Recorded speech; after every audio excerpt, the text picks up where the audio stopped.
तो अब हम आगे बढ़ते हैं और अपने टॉपिक्स पे आते हैं। देखो, refraction of light through prism हमने अभी पिछले वीडियोस में डिस्कस किया है। एक तो क्या डिस्कस किया, देखो सबसे पहले हमने देखा था एक तो ह्यूमन आई के बारे में पूरा डिस्कस किया है, और उसके बाद जो दूसरी वीडियो आई थी उसमें हमने देखा था जितने भी हमारे डिफेक्ट्स वगैरह होते हैं, जैसे हाइपरमेट्रोपिया, मायोपिया वगैरह, जो हमने पहले डिस्कस कर लिया, बाद ज़्यादा उसकी बात नहीं लेंगे, ठीक है। इसमें हमें देखना है कि reflection of light through prism, इस वीडियो में मैं बता देता हूँ क्या क्या देखेंगे हम। Reflection of light through prism देखेंगे, और देखेंगे हम लोग रेनबो का फॉर्मेशन कैसे होता है, एटमॉस्फेरिक रिफ्लेक्शन कैसे होता है, और साथ साथ एक छोटा सा टॉपिक क्या रह गया, डिस्पर्जन ऑफ लाइट, ठीक है। वो सारे टॉपिक्स देखेंगे, इस वीडियो में कवर करते हैं उन सबको एक साथ, ठीक है। एक साथ मतलब एक एक करके, ठीक है। तो सबसे पहला है refraction of light through prism. इसको थोड़ा समझना पड़ेगा। जैसे नॉर्मल तुमने चैप्टर 10 पढ़ा था ना, उसमें हमने रिफ्रैक्शन देखा था। ग्लास स्लैब कैसा होता है, ऐसे ग्लास स्लैब होता है, यहाँ से लाइट आती है, हल्की बेंड होती है, फिर सीधी हो जाती है। लेकिन प्रिज्म अलग है। प्रिज्म एक ट्रायंगुलर शेप का एक प्रिज्म है, जिसको हम वैसे तो स्क्वायरिश प्रिज्म कहते हैं, क्योंकि उसके अंदर 4 स्क्वायर होते हैं, मतलब 4 रेक्टेंगल होते हैं।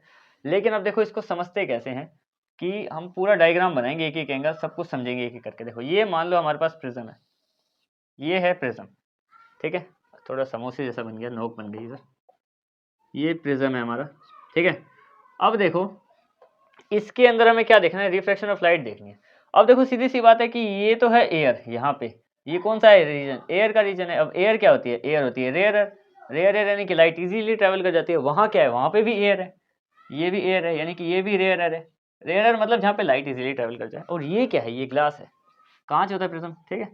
ये ग्लास है, और ग्लास क्या होता है, ग्लास होता है डेंसर, जहाँ पे लाइट को ट्रेवल करने में थोड़ी दिक्कत होती है, ठीक है। तो ये डेंसर होता है, ठीक है। अब देखो ध्यान से, ये वी मत समझना यार, है डेंसर। अब देखो अगर मान लेते हैं, सबसे पहले मैंने क्या किया, अब इसी को ही जो हमें लाइट एक पास करा के देखनी है, तो सबसे पहले हमने एक लाइट पास कराई इसके सेंटर पे, इस तरीके से, सेंटर हो ना हो कोई दिक्कत नहीं, यहाँ पे हमने पास कराई। पास करने वाली पहली लाइन जो बाहर से आउटर सरफेस से कहीं से भी है, उसको हम बोलते हैं इमरजेंट रे। ये है हमारी इमरजेंट रे, नहीं सॉरी इंसिडेंट रे, इमरजेंट तो आगे निकल गया। इंसिडेंट रे, इंसिडेंट रे, जो भी हमारी इनकमिंग रे होती है, जहां से भी आ रही होती है, उसको हम इंसिडेंट रे बोलते हैं, ठीक है। अब ये अगर इंसिडेंट रे है और ये हमारा सरफेस है प्लेन, तो सरफेस के बिल्कुल जो सीधा होता है ना, इस तरीके से, ये होता है हमारा नॉर्मल या मीडियन कह सकते हैं इसको, ठीक है। ये क्या है हमारा, यहाँ पे नॉर्मल है। नॉर्मल को यहाँ पे मैंने लिख दिया कि ये हमारे पास नॉर्मल है, ये वाला, ठीक है। अब हमें पता है कि अगर इसमें हमें करानी होती रिफ्लेक्शन, तो यहाँ से आती और यहाँ को चली जाती। लेकिन जब करानी है रिफ्रैक्शन, यानी कि इसके अंदर जाएगी, और अंदर जाती है तो रिफ्रैक्शन ऑफ लाइट क्या होती है, बेंडिंग, लाइट होती है बेंड, ठीक है। यहाँ से सीधी नहीं जाएगी, ये जाएगी इस तरफ को, ऐसे, यानी कि जहाँ इसको जाना चाहिए था कुछ, वहाँ एंगल के साथ साथ निकलना चाहिए था, हल्की बेंड हो गई। यानी कि कुल मिला के ये जाती इस तरफ को, यहाँ ये डॉटेड लाइन इसको बनाएंगे नहीं, नॉर्मल को सीधा ही कर देते हैं, हाँ डॉटेड लाइन, कि ये वहां पे जानी चाहिए थी। ये हमारी इंसिडेंट रे। अब इसका एंगल ऑफ इंसिडेंट कहाँ पे बना, ये बन गया हमारा एंगल आई। और अब ये वाली जो लाइन हमारी, ये देखो ये तो हमारी नॉर्मल है, ये वाली जो लाइन है, ये कौन सी लाइन है हमारी, ये जो इस तरफ को बेंड होके गई, ये है हमारी रिफ्लेक्टेड रे। रिफ्लेक्टेड रे जो बेंड होके, या फिर बेसिकली बेंड होके जाए या ना जाए, रिफ्लेक्टेड रे वो होती है जो इंसिडेंट के बाद एंगल, किसी भी एंगल के साथ निकली, या तो सरफेस के अंदर या तो सरफेस के बाहर। तो इंसिडेंट यहाँ तक थी, रिफ्लेक्टेड रे आई यहाँ पे। अब रिफ्लेक्टेड रे का एंगल नॉर्मल के साथ कहाँ पे बनेगा, यहाँ पे। एंगल आई हमेशा एंगल आर के इक्वल ही होता है। देखो इंसिडेंट रे नॉर्मल के साथ यहाँ पे बनी इसका, और ये वाला एंगल आर, ये रिफ्लेक्टेड रे। अब देखो ये रिफ्लेक्टेड रे यहाँ से बाहर भी तो जाएगी। अब ये फिर से बाहर जाएगी, यहाँ पे देखो डेंसर में गई तो दिक्कत हुई इसको, डेंसर में गई तो हमें पता है कि यहाँ से अंदर को बेंड हो गई, लेकिन ठीक है। अब क्या होगा, अब ये फिर से बाहर जाएगी, तो ये वापस जिस तरीके से आई थी उसी तरीके से बाहर उसी एंगल पे हो जाएगी बराबर। अब जो ये इंसिडेंट है, ये रिफ्लेक्टेड है, जो फिर से निकल नंबर 3 पे आएगी, जो बाहर फिर से, उसको हम बोलते हैं emergent ray. Emergent ray, clear. ये हमारे पास इमरजेंट रे हो गई।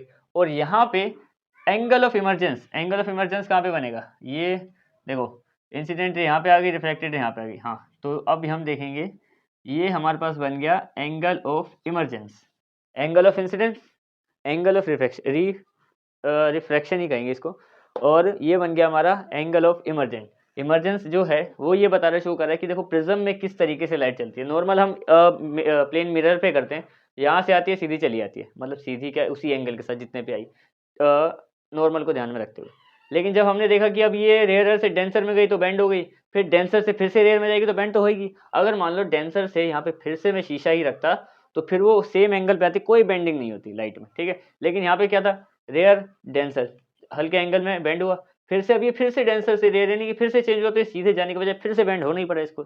जब यहाँ पे मीडियम चेंज होता है ना रेयर से डेंसर, उसी को रिफ्रैक्शन कहता है, तुम्हें पता भी होगा शायद, तो वही मैं यहाँ पे समझा रहा हूँ। इंसिडेंट रे उसका एंगल बना लिया, रिफ्लेक्टेड रे उसका एंगल बना लिया, इमर्जेंट रे भी बना दी।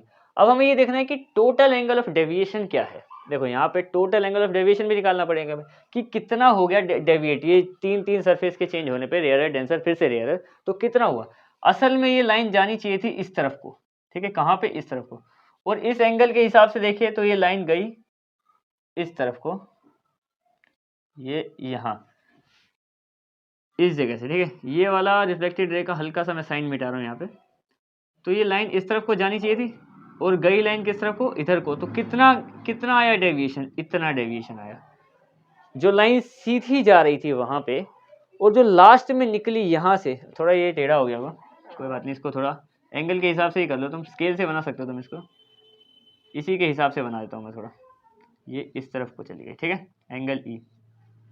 तो कुल मिला के फर्क कितना है, जो असल में वहां को जाने वाली थी और अब यहाँ को निकली ना, तो वो एंगल बीच में यहाँ पे आएगा, इनके बीच में ये एंगल, ये है एंगल ऑफ, इसको यहाँ पे जाके लिख देता हूँ मैं, इसको ऐसे डिनोट करते हैं इस तरीके से, ये हमारा एंगल ऑफ डेविएशन, कि कितनी डेविएट हो गई line, deviation, clear. Angle of deviation निकाला, एंगल ऑफ डेविएशन हमने फाइनल निकाल दिया कि मतलब यहाँ से इतना और उसका इतना टोटल मिला के कितना, यहाँ से और यहाँ से इतने एंगल का गैप पड़ा कम से कम, ठीक है। ये एंगल ऑफ डेविएशन हो गया हमारा, ये था तुम्हारा प्रिज्म। और साथ साथ एक और बात, यहाँ पे ये वाला जो हिस्सा है इसको हम बोलते हैं एंगल ऑफ प्रिज्म। इसको मैं कहाँ पे लिखूँ, इसको लिख देते हैं यहाँ पे जाके, एंगल ऑफ प्रिज्म, जो कि 60 डिग्री का होता है।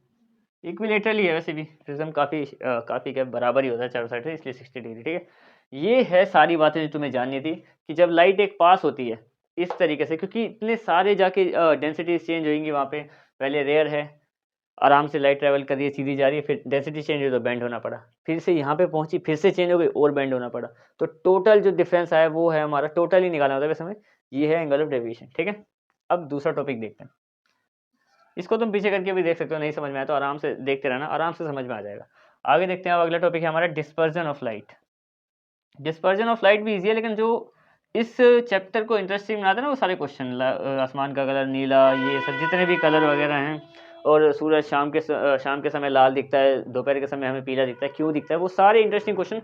एक जो टॉपिक है ना स्कैटरिंग ऑफ लाइट, उसको अच्छे से समझ लोगे तो सारा ये सारे जितने भी टॉपिक हैं कि स्टार ट्विंकल करता है, प्लेनेट ट्विंकल क्यों नहीं करते, ये जितने भी बाकी सारी चीज़ें हैं कि अलग अलग एंगल्स के साथ शेडो बनना, ये सब जितने भी स्कैटरिंग ऑफ लाइट के हो गए, इसमें कलर्स का ही है सारा मेन कलर, की जो ऊपर एस्ट्रोनॉट्स होते हैं उनको जो आसमान है वो मतलब आसमान का स्पेस कैसा दिखता है, ब्लैक, हमें दिखता है नीला, मतलब जो कलर के है ना सारे स्कैटरिंग ऑफ लाइट में आएंगे। और वो भी हम नेक्स्ट वीडियो में उसी पे आएंगे, पहले इस टॉपिक पे आते हैं, डिस्पर्जन ऑफ लाइट।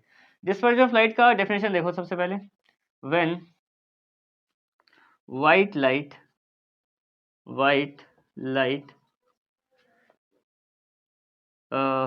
कन्वर्ट लिख सकते हो, चाहे स्कैटर लिख दो, स्कैटर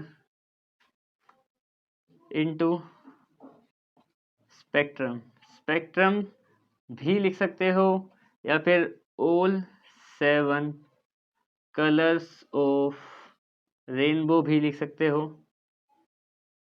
या फिर विबग्योर भी लिख सकते हो।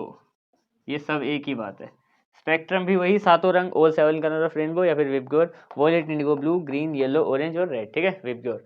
इसमें इस तरीके से देखो, जैसे कि मान लो ये हमारा प्रिज्म है, ठीक है, प्रिज्म इसका एक अगला हम वही पढ़ेंगे कि जो रेनबो कैसे बनता है ना, तो जो रेनबो कैसे बनता है वो भी हम इसी में देखेंगे। इसका एग्जाम्पल भी इसका रेनबो ही है, रेनबो के अलावा भी कई सारे हैं। ये स्पेक्ट्रम हम कई जगह देख सकते हैं, तुम स्केल से भी देख सकते हो, नॉर्मल एक वो जो स्केल आता है ना डोम्स वगैरह का चमकदार, उसको लाइट से कुछ इस तरीके से पकड़ोगे तुम्हें सारे 7 कलर दिख जाएंगे। प्रिज्म से भी दिख जाएंगे, प्रिज्म अगर तुम्हारे पास हो, वैसे तो मुश्किल है होगा, लेकिन फिर भी दिख जाते हैं इससे, ठीक है। होता क्या है इसमें, वैसे मैंने यहाँ पे रेनबो लिख के गड़बड़ तो कर ही दिया, कोई बात नहीं। यहाँ पे देखो ये आई हमारी वाइट लाइट, ये है white light, white light, clear. White light इस शेप से टकराएगी जब, तो हमने क्या बोला है, जब वो स्कैटर हो जाए कितने 7 रेनबो कलर्स में। अब मेरे पास ब्लैक ही कलर का मार्कर है, लेकिन इसमें इतना समझो 1 2 3 4 5 6, सही हुई, हाँ 7, यानी कि red, orange, yellow, green, blue, indigo, violet, विग्योर, ठीक है। इस तरीके से मतलब सिंपल सा यही है डिस्पर्जन ऑफ लाइट। जब एक वाइट लाइट स्कैटर हो जाती है, 7 कलर्स ऑफ रेनबो या विग्योर या स्पेक्ट्रम बनाती है, उसको बोलते हैं हम लोग डिस्पर्जन ऑफ लाइट, ठीक है। दो कॉन्सेप्ट है इसमें जो मैंने तुम्हें क्लियर करा दिए, एक ये और एक ही रिफ्रैक्शन। रिफ्रैक्शन जो प्रिज्म में है ना, इसको जरा अच्छे से देख भी लेना, क्योंकि इसमें कई सारे टॉपिक्स हैं, पीछे करके भी देख सकते हो वीडियो को, लेकिन ये सारे टॉपिक क्लियर होने चाहिए। इंसिडेंट रे जो सबसे पहले आती है, रिफ्लेक्टेड रे जो इंसिडेंट रे के बाद जो दूसरी रे कहीं पे भी मूव करे वो रिफ्लेक्टेड रे, और अगर एक और बार रिफ्लेक्शन या रिफ्लेक्शन हो रहा है तो फिर जो अगली बनती है नंबर 3 पे इमरजेंट रे, उन सबके एंगल्स हो गए, एंगल ऑफ डेविएशन, जो टोटल एंगल मतलब इंसिडेंट के बाद जो टोटल डेविएशन हुई वो टोटल एंगल ऑफ डेविएशन हो गया, ठीक है। अब हम आगे बढ़ते हैं, अपने रेनबो फॉर्मेशन देखना है हमें और एटमॉस्फेरिक रिफ्रैक्शन देखना है। हम आते हैं फॉर्मेशन ऑफ रेनबो पे। देखो रेनबो की फॉर्मेशन कैसे होती है वो देखेंगे इसमें, और साथ साथ एक और चीज़ देखेंगे इंपॉर्टेंट टॉपिक, एटमॉस्फेरिक रिफ्रैक्शन भी देखेंगे। वो हमें ट्विंकलिंग ऑफ स्टार के बारे में बताएगी, जो स्टार है वो ट्विंकल क्यों करते हैं, ठीक है। तो देखो फॉर्मेशन ऑफ रेनबो से ही स्टार्ट करते हैं। सबसे पहले इसमें क्या लिखा है, rain drops work like a prism. जैसे रेन ड्रॉप होती है ना, जो एक पानी की पूरी बूंद है, वो एक प्रिज्म की तरह काम करते हैं। उसके अंदर देखो जैसे मान लो लाइट गई, अब वो यहाँ पे हवा है, अंदर पानी है, अब पानी ज़्यादा डेंस है यानी कि ज़्यादा थिक है, जहाँ पे जो लाइट है वो फंस फंस के चलेगी, यानी कि बेंडिंग ऑफ लाइट होगी, रिफ्रैक्शन होगा वगैरह वगैरह, तो हम वो सब देखेंगे। इसमें लिखा भी यही है कि वो प्रिज्म की तरह काम करते हैं, ठीक है। When white light enter in a rain drop it experience refraction, क्योंकि सीधा ही रिफ्रैक्शन होगी, क्योंकि हवा से पहले तो कहाँ पे आ गई, पानी में आ गई, यानी कि रेयरर से डेंसर में आ गई तो रिफ्रैक्शन होनी थी। उसके बाद क्या करती है, टोटल इंटरनल रिफ्लेक्शन फेस करते हैं। मैं पे डायग्राम से समझाऊंगा, ठीक है, इनसाइड द रेन ड्रॉप, और उसी के साथ जो इमरजेंट रे होते हैं वो दोबारा से फिर से क्या करती है, एक बार एक्सपीरियंस करती है डिस्पर्जन को, डिस्पर्जन ऑफ लाइट को, ठीक है। अब देखते हैं कैसे करती है। देखो जैसे एग्जाम्पल के लिए मान लेते हैं कि ये हमारे पास है एक रेन ड्रॉप, ठीक है। इसको रेन ड्रॉप के आकार का ही बना दूं क्या, जैसे मान लो कि ये है हमारे पास एक रेन ड्रॉप, एक ही ड्रॉप है, ठीक है, सिंपल सा एक सिंगल रेन ड्रॉप है।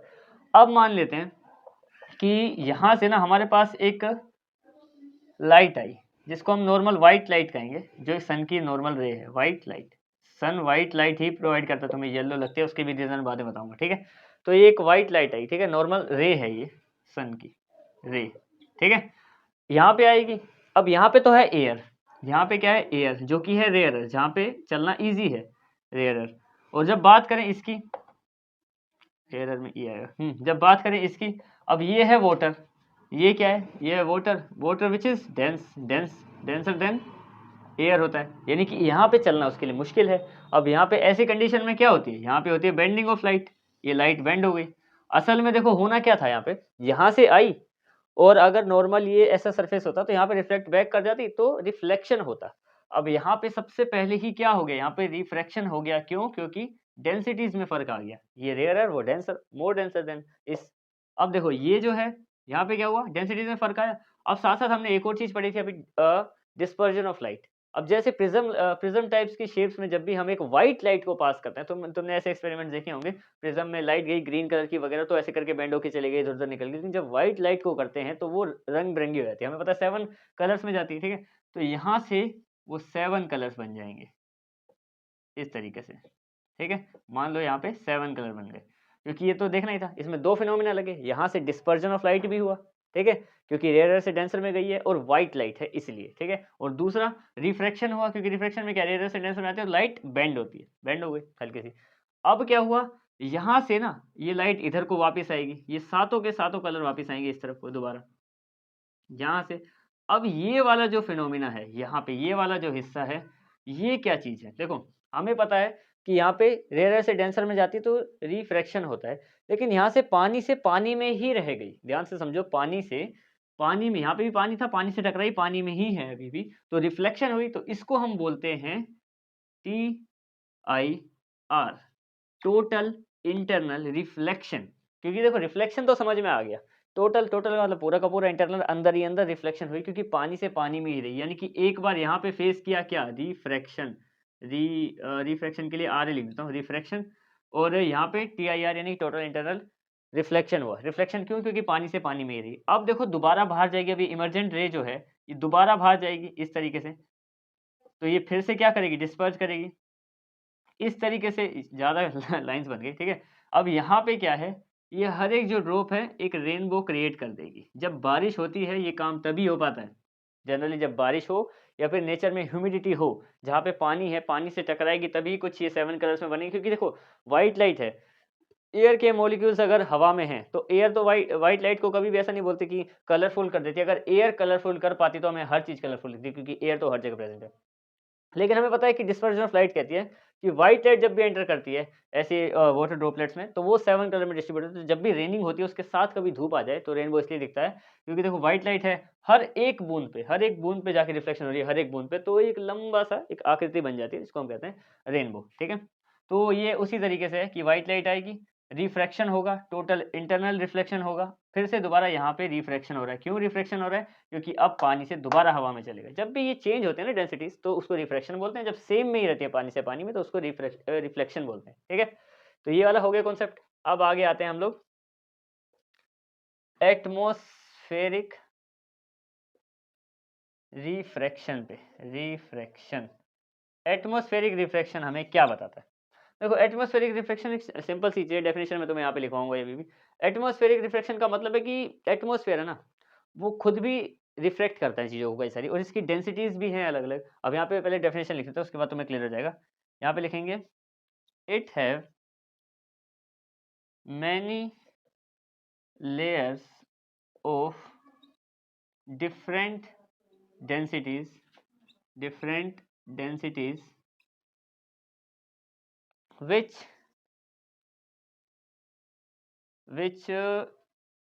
क्या हुआ था वहाँ पे प्रिज्म में, क्या हुआ था? डिस्पर्जन ऑफ लाइट, और प्रिज्म में हुआ था हमारा डिफ्लेक्शन। हाँ, which deflects the light when it enters in atmosphere. Atmosphere, अब इसका क्या मतलब है? देखो ये बता रहा है कि जो एटमॉस्फेयर है उसमें कई सारी डेंसिटीज है, अलग अलग डेंसिटीज है। तुमने वायुमंडल जैसे पढ़ा होगा, फिर इंग्लिश में भी पढ़ा बच्चों ने, कई सारी चीज़ें होती हैं, स्फेयर होता है, कई सारे स्फेयर होते हैं, ठीक है? तो उसमें से एटमॉस्फेयर एक है, ठीक है? तो ऐसे ऐसे करके हमें पता है कि नॉर्मल अर्थ है, उसके ऊपर ऐसे कई सारी अलग अलग परतें हैं, ठीक है? जैसे हम एटमॉस्फेयर कहते हैं, मतलब हवा की एक जगह पे ऑक्सीजन ज़्यादा है, किसी जगह पे, सब अलग अलग चीज़ें, ठीक है? तो ये जो है अलग अलग चीज़ें, ये क्रिएट करती हैं, वाईफाई का जो सिंबल बना हुआ है, ये क्रिएट करती हैं एटमॉस्फेरिक रिफ्रैक्शन। इसके हिसाब से जब कोई चीज़ टकराएंगी इस पे आके, तो वो धीरे-धीरे बदल-बदल के अलग तरीके से आएँगी। ऐसे धरती पे अगर ये ना हो, तो हमें पता है यूवी रेज़ भी सीधा आएँगी, आँखें खराब हो सकती हैं। लेकिन जब ये है ना, तो ये काफ़ी कई सारी चीज़ों को क्रिएट करता है। देखो सर, इसमें सबसे पहले क्या लिखा है? It have many layers of densities, यानी कि ये एक अलग लेयर है, इसकी डेंसिटी क्या पता ज़्यादा हो। इस वाली लेयर से ज़्यादा हो या इस वाली से ज़्यादा हो, कुछ भी हो सकता है। हर लेयर अलग-अलग है आपस में, कोई भी सेम नहीं है। सेम होती तो फिर लाइट एक ही तरीके से ट्रैवल करती है यहाँ पे, ठीक है? क्या बोला है? अलग-अलग डेंसिटीज़ हैं, और which deflects the light when it enters in atmosphere, ठीक है? ये हमने बता दिया कि एटमॉस्फेयर के पास अलग-अलग डेंसिटीज़ हैं, और लाइट जब भी आती है तो डिफ्लेक्ट करती है अंदर। अब इसी के साथ ना अब एक हम टॉपिक देखते हैं, twinkling of star. Twinkling of stars. Star twinkle क्यों करते हैं? देखो, ट्विंकल का मतलब क्या है? कम ज़्यादा, कम ज़्यादा, कम ज़्यादा। तो क्या तुम्हें ऐसा लगता है कि जो स्टार हैं वो सही में वहाँ पे कम ज़्यादा हो रहे हैं जहाँ पे वो हैं?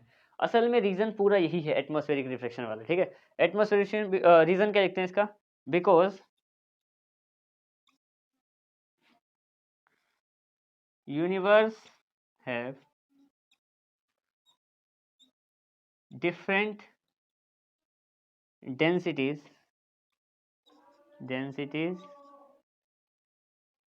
and light gets deflect there, वहाँ पे लाइट डिफ्लेक्ट होती रहती है। अब देखो, लाइट डिफ्लेक्ट होती है वहाँ पे, अलग अलग डेंसिटीज़ हैं। इसका एक डायग्राम से समझेंगे, ऐसे तुम्हें लिखा हुआ समझ में नहीं आएगा। जैसे एग्जांपल के लिए मानते हैं कि ये जो हिस्सा ये अर्थ है, ठीक है? अर्थ के ऊपर मान लेते हैं कि एक बच्चा खड़ा है, वो स्पेस की तरफ देख रहा है, ठीक है? जनरली रात हो रही है, वो स्पेस की तरफ देख रहा है, यहाँ उसके यहाँ से तारे दिखते होंगे। यहाँ पे तो तारे नहीं दिखते गुड़गाँव वगैरह में।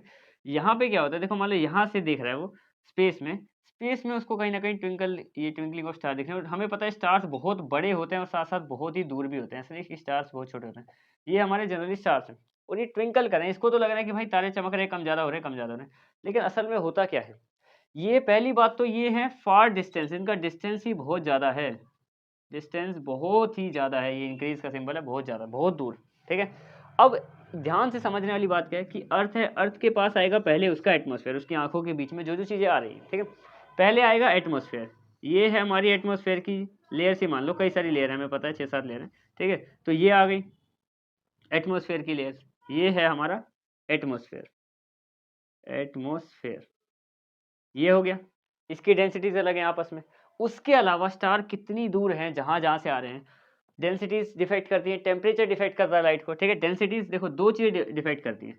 एक तो हो गया डेंसिटी और दूसरा हो गया टेम्परेचर भी। अब देखो जहाँ पे ज़्यादा टेम्परेचर होता है ना, ज़्यादा टेम्परेचर, बहुत ही ज़्यादा हाई टेम्परेचर, लाइट वहाँ पे स्पीड से निकलती है, बहुत ही ज़्यादा तेज़ी से, और जहाँ पे टेम्परेचर कोल्ड है, वहाँ पे लाइट निकलेगी आराम-आराम से करके जाएगी, ठीक है? तो अब जैसे मान लो लाइट बहुत दूर से आ रही है इस तारे की, यहाँ पे डेंसिटी इस टेम्परेचर की वजह से वो लाइट ऐसे-ऐसे बेंड होते-होते आ रही है और यहाँ पे भी हुई बेंड क्योंकि अपने एटमॉस्फेयर भी अलग-अलग डेंसिटीज़ वाला है। तो जब जाके इसकी आँख में पहुँचती हैं वो लाइटें, असल में वो सीधी लाइट थी, पर कहीं पे स्पीड बढ़ने की वजह से, टेम्परेचर कम-ज़्यादा की वजह से स्पीड भी बढ़ी, डेंसिटीज़ की वजह से बेंडिंग ऑफ लाइट भी हुई, सब कुछ हुआ, तो उसको लगा ऐसा कि जो स्टार्स हैं वो ट्विंकल करते हैं, पर वो कोशिश यही करते हैं कि वो सीधी लाइट भेजें। अगर एटमॉस्फेयर या फिर ये डेंसिटीज़ वगैरह सब इक्वल हों तो वो सीधा दिखेंगे हमें। कभी भी ऐसा नहीं लगेगा कि वो स्टार ऐसे-ऐसे करें, वो उसकी लाइट फिक्स रहेगी बिल्कुल। जो स्टार पास के होते हैं, उनकी लाइट जनरली फिक्स होती है क्योंकि देखो जो पास के स्टार्स हैं, वो कम ऐसी भीड़-भाड़ वालों से बचते-बचते आ रहे होंगे। जिसको खाली रोड मिलेगा ना, जो पास के स्टार होंगे, वो जल्दी पहुँच जाएँगे तो उनको ज़्यादा मूव करने की ज़रूरत नहीं है। लेकिन जिनकी लाइट बहुत दूर से आ रही है, वो कई सारी डेंसिटी से होते, टेम्परेचर से होते हमारे एटमॉस्फेयर से भी टकराते हुए लास्ट में जाके पहुँचते, तो इतनी सारी ट्विंकलिंग की वजह से हमें लगता है, मतलब इतनी सारी डिफ्लेक्ट्स की वजह से लगता है कि वो ट्विंकल कर रहे हैं, ठीक है? तो ये थे तुम्हारे main 3 topic, atmospheric refraction, twinkling of star और साथ में रेनबो बनता कैसे है वो, ठीक है? अब इसमें एक ही टॉपिक रहता है तुम्हारा। ये वो थे जो डेंसिटीज़ वगैरह और डिफ्लेक्शन वगैरह को सैटिस्फाई करते थे, ये वाले टॉपिक्स। एक टॉपिक है कलर्स को स्कैटर करना या फिर स्कैटरिंग ऑफ लाइट है ना, वो कलर्स के बारे में है कि कलर फूट जाते हैं, कौन-सा कलर रह जाता है, कौन-सा बच जाता है। अब कलर वाली चीज़ें रह गई कि जो सन है दोपहर को येलो, शाम को रेड क्यों है, ठीक है?